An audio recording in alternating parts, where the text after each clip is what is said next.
ఇప్పుడిప్పుడే నాకు అర్థమవుతుంది. ఇకనైనా నేను మారకపోతే నాకంటే మూర్ఖుడు ఇంకొకడు ఉంటాడు. నేను మారాను,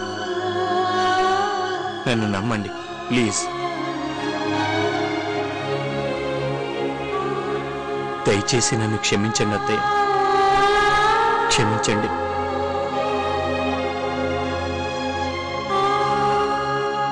ఆపు ఆపు నీ దొంగ నాటకం. నువ్వు మహానటుడు అని మాకు తెలుసు. డబ్బు కోసం ఎంత నాటకాలు ఆడతావో మాకు బాగా తెలుసు. 4 రోజులు డబ్బు పంపిస్తాం. ముందు దొంగడి పాపి చేతుకున్న కట్టు తీసి ఇక్కడి నుంచి బయలుదేరు. మనం చేయాల్సిన ఇంపార్టెంట్ పని ఇంకొకటి ఉంది.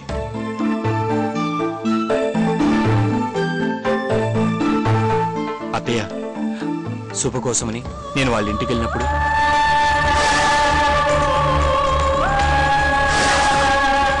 అవునా బాబు, నువ్వు చెప్పేది నిజమా? అవునత్తయ్య, మనం ఇప్పుడు అర్జెంటుగా డాక్టర్ దగ్గరికి వెళ్ళాలి. లేకపోతే శుభ చాలా ప్రమాదంలో పడుతుంది. ప్లీజ్ కనీసం ఈ విషయమైనా నమ్మండి. బావా ప్లీజ్ రండి. డాక్టర్ ప్రేమలత గారు,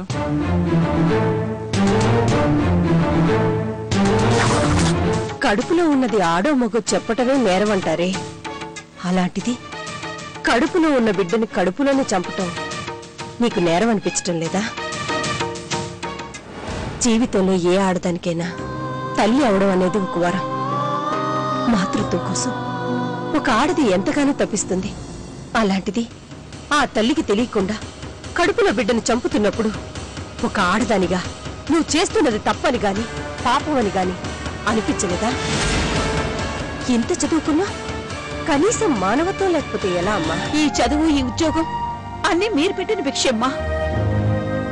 ఆ రోజు మా నాన్న చనిపోయినప్పుడు మీరు డబ్బులిచ్చి ఆదుకోవడం వల్లే చదువుకుని ఇంతదాన్ని అయ్యాను. మీ దయవల్లే ఇప్పుడు డాక్టర్ని అయ్యాను.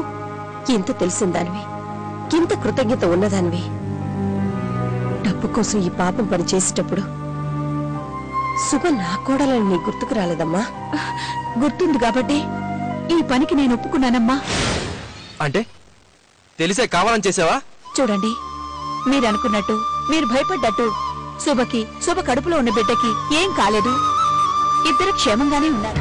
ఏంటిది, ఒకేసారి ఇంతమంది వచ్చారు, పైగా డాక్టర్ని కూడా తీసుకొచ్చారు. కొంపదీసి విషయం తెలిసిందా ఏంటి? మీకు దండం పెడతాను అత్తయ్య, ప్లీజ్ ఇక్కడ గొడవ చేది, ఇక్కడి నుంచి వెళ్ళిపోండి అత్తయ్య. నిన్ను మాట్లాడద్దు, పక్కకెళ్ళమని చెప్పానా?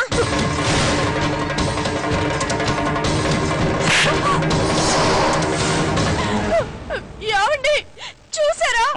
నువ్వు ఆగరా. నీకు తెలియని విషయాలు, నువ్వు తెలుసుకోవాల్సిన విషయాలు చాలా ఉన్నాయి.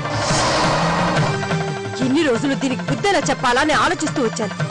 ఇన్నాళ్లకు సరిగ్గా సమయం దొరికింది. ఈ రోజు దీని సంగతి తేల్చేస్తాను. ఇన్నాళ్ళు ఇంటికి పట్టిన సిరి వదిలిచ్చేస్తాను. చెప్పవే, చెప్పు. శుభ కడుపులో ఉన్న బిడ్డని ఏం చేయమని ఈ డాక్టర్తో చెప్పావో అదే అందరికి చెప్పు. చెప్పవే. అసలు అది ఎవరో కూడా నాకు తెలీదు. నేను దాన్ని మోహన్ ఫస్ట్ టైం.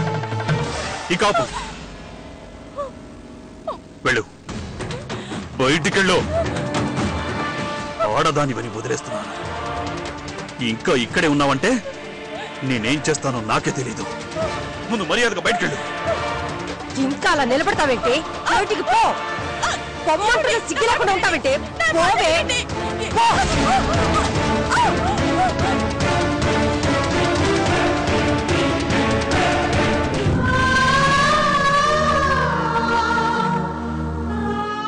శుభ,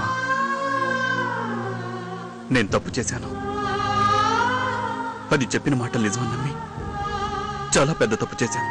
అక్క ఆ రోజు ఇంట్లోంచి తీసుకొచ్చిన 10 లక్షలు నీ చెల్లెలు ప్రియా కాపురం నిలబెట్టడం కోసం అవి నాకే ఇచ్చింది బావా. మీకోసం, మీ కుటుంబం కోసం తను త్యాగం చేసిన దేవత బావా. అలాంటి దేవతని ఇంకెప్పుడు కష్టపెట్టకు బావా.